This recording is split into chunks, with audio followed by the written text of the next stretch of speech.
and he had bizarre behavior in high school. One,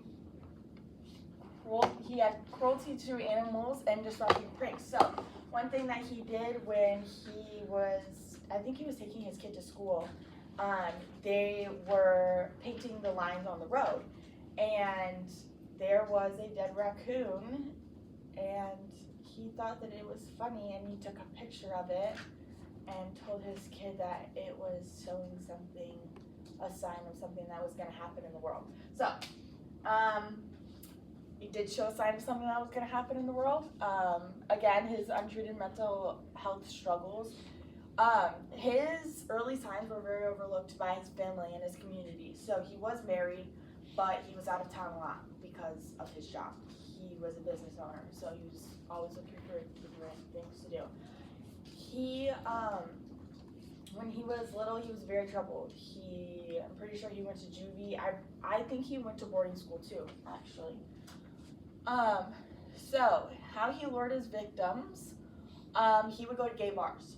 So he picked up guys from gay bars and would lure them home, take them to his house, and he would take them into their indoor pool where there were mannequins. So, wherever he would take his victims, and the one guy said that he was very uncomfortable and he actually got away. That's the only person that we know that has ever gotten away.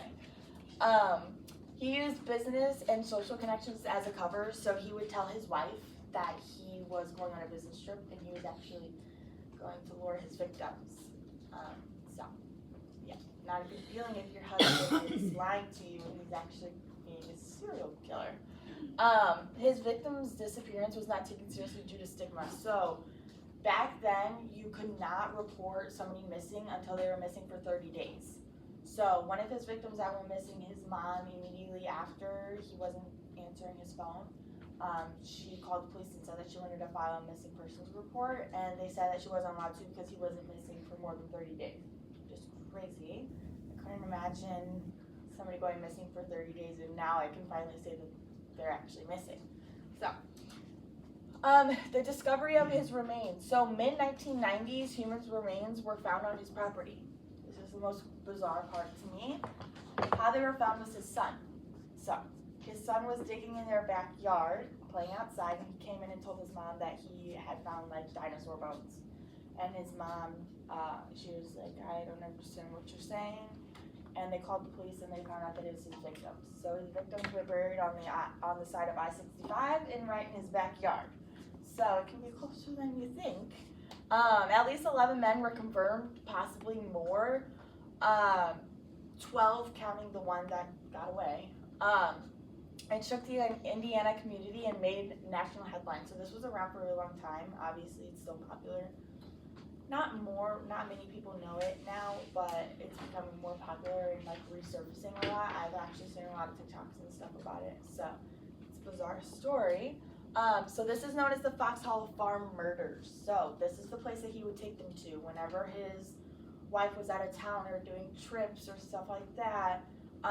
He would give his kid to the babysitters or the nanny or whatever, and would lure his victim. He would go to these bars, lure them, and that's how he would get them.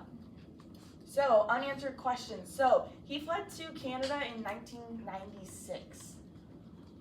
After that, there was nothing left of him. His wife, that was it.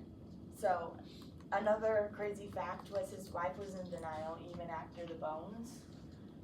She said that there was no way that her husband was a serial killer, that she knew him too well, and they had been going to therapy and stuff, and there was just no way that he could have done any of this.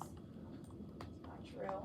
He was getting away with it, and she had no idea. So she actually wouldn't let them come search their house, only where the bones were. They had to do a flyover, so back then you could fly over wherever and look as long as you wanted to.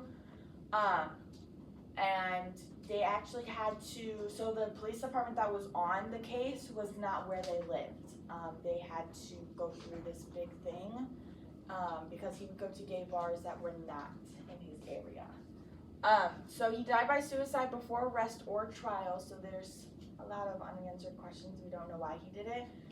He did leave a note, it's very long, so I kind of kept it out of here, but he never said anything about the murders. He didn't explain any of them. He didn't say why he did them.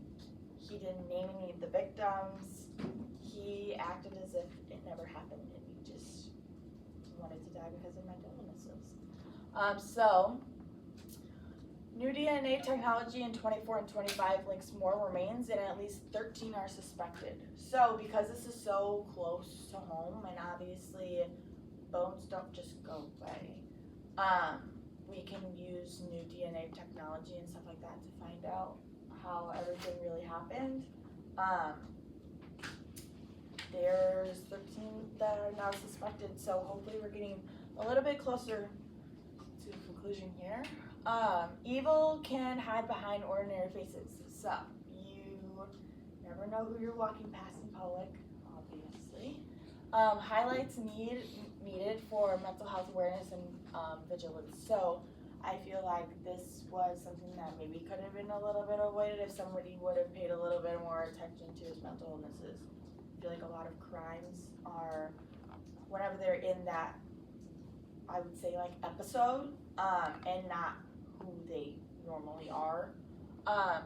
It shows importance of not judging safety by appearances. So just because I could, see someone on the side of the road and be like, they look safe, that doesn't mean anything. It's just, you're judging a book by its cover. How many dangerous people might we unknowingly pass by every day? That's what I want you to leave off with. You don't know, and you never will know. You never will know how many serial killers you're walking by. You'll never know how many people you're walking by. Just always be careful.